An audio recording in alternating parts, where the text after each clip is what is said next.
You're now with me, Lorenzo Isaac, for TVS Nightline. Here are the headlines for tonight. Sarawak has 4,600 doctors, 4,000 in the government, the rest in the private sector.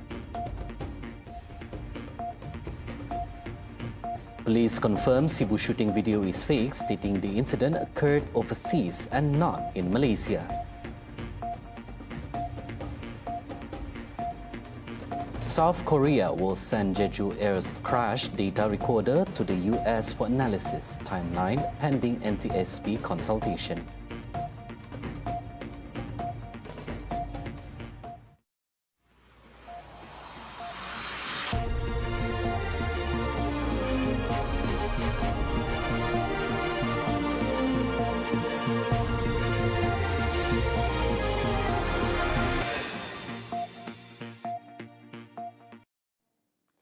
To date, 4,600 doctors are currently serving in Sarawak, both in the government and private sectors. Sarawak Deputy Premier Dato' Amar Dr. Sim Kui Hian stated that out of this total, 4,000 doctors are serving under the Ministry of Health, while the remainder are in the private sector.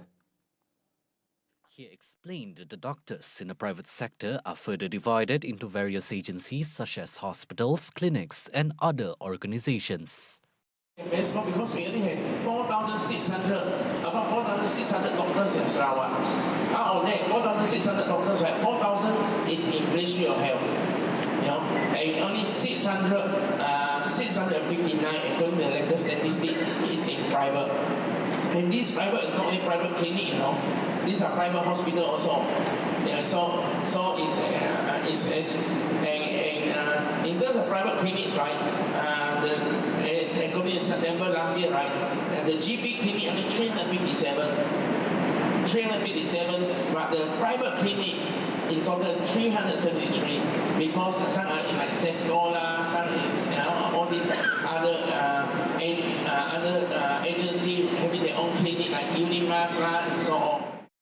He said this during the inauguration ceremony of the Malaysian Medical Association Sarawak and the Office of the Society of Private Medical Practitioners Sarawak in Kuching on Wednesday.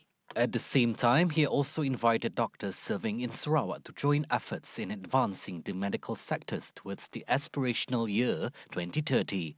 With the presence of the Malaysian Medical Association Sarawak and the Office of the Society of Private Medical Practitioners Sarawak, he expressed confidence that these associations can provide strong collaboration in the field of medicine in Sarawak.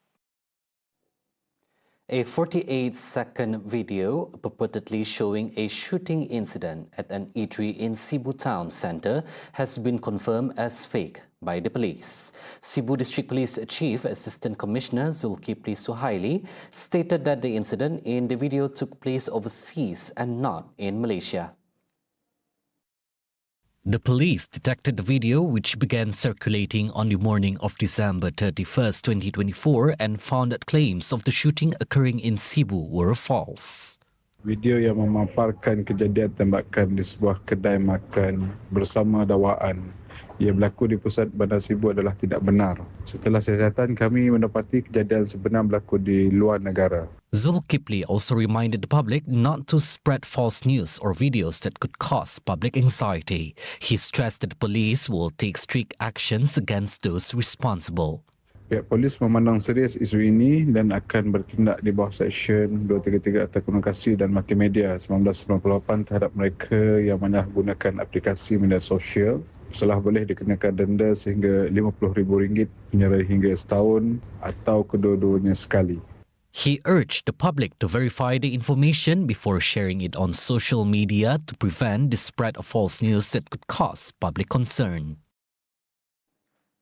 More than 12,000 vehicles were inspected during the New Year operation conducted by the Road Transport Department JPJ in 6 states, namely the Federal Territories of Kuala Lumpur and Putrajaya, Selangor, Pahang, Perak, Penang and Terengganu until early this morning.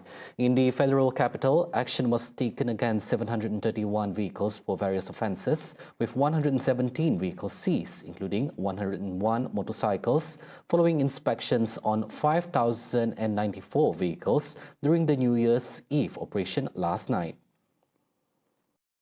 JPJ Federal Territory of Kuala Lumpur Director Hamidi Adam stated that the operation, which started at 8 p.m., focused on road safety and traffic law compliance, particularly for motorcyclists. The operation, also involving the Immigration Department of Malaysia, inspected 75 foreign drivers from countries such as Pakistan, Indonesia, Bangladesh, and Sri Lanka, with 30 of them detained. In addition, the National Anti-Drug Agency conducted urine tests on 26 individuals.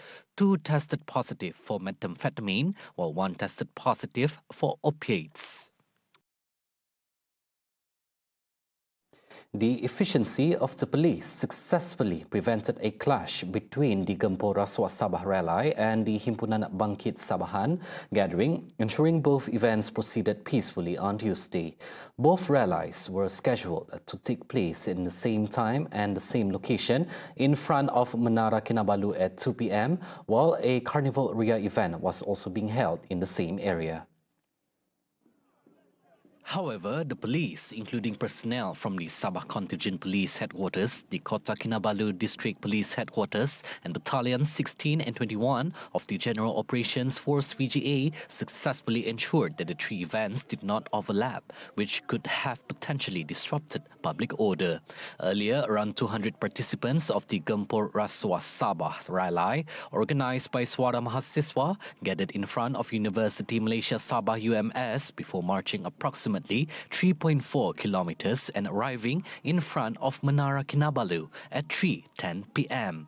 However, police prevented the participants from entering the area in front of Menara Kinabalu due to the ongoing Carnival Ria organized by the Sabah government and advised them to conduct their activities peacefully. About 15 minutes later, participants of the Himpunan Bangkit Sabahan, consisting of several non-governmental organizations and NGOs, arrived at the same location. However, they were immediately blocked by the police, and the 2 groups were separated by a distance of approximately 100 meters. Both groups then held their respective speeches using loudspeakers, displaying placards and flags, while being closely monitored by the police. Participants of the Gempur Rasuah Sabah rally expressed their concerns about corruption in Sabah, while the Himpunan Bangkit Sabahan gathering voiced their worries about elements attempting to disrupt public order in the state, as well as their support for the current state government.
Welcome back. The South Korean government will send the flight data recorder from the crashed JEJU airplane to the United States for analysis, Yonhap News Agency reported on Wednesday.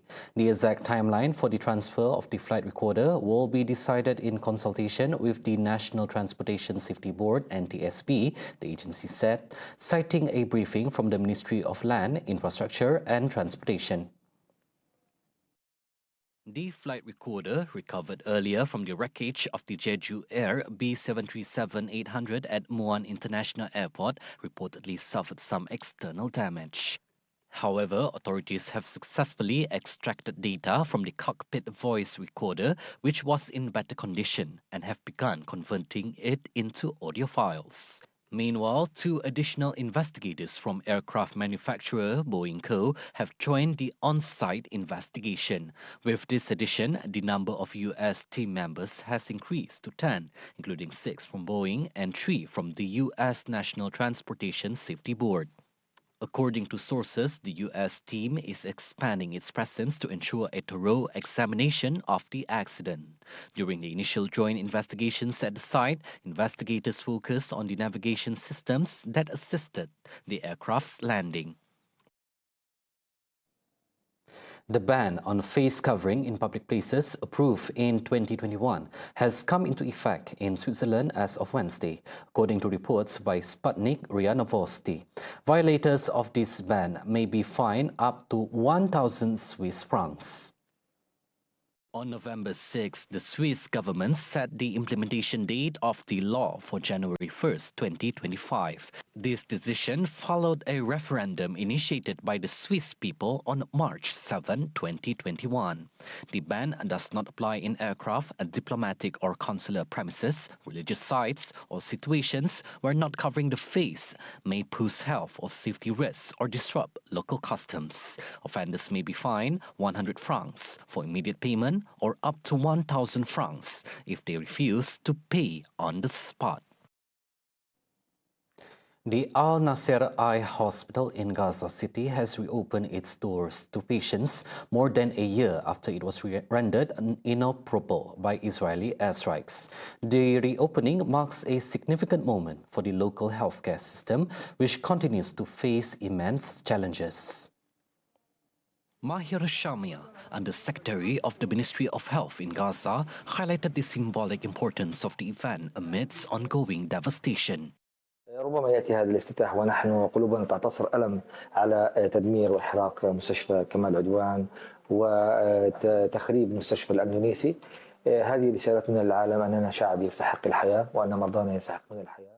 The director of the hospital, Abdul Salam Sabah, revealed that the emergency services will operate 24 hours to help patients in need. He also assured that additional staff have been deployed to ensure smooth operations and quick response times. فبالتالي سيكون هناك خدمات الطوارئ حتكون عاملة على مدار الأسبوع. هناك أيضا كما ذكرنا اللي هو الخدمات الجراحية المختلفة تمام والخدمات اللي بنسميها احنا الشورت ستي أو يعني الرعاية اليومية إن شاء الله تعالى في المستشفى. See the world closer with TVS as we bring you the latest news updates both locally and internationally. For more headlines anytime, anywhere, just head on to our official website at tvsarawak.my or follow us on our social media platforms at TV Sarawak. Those were the updates on TVS Nightline. I'm Lorenzo Isaac. Thank you for watching and have a good night.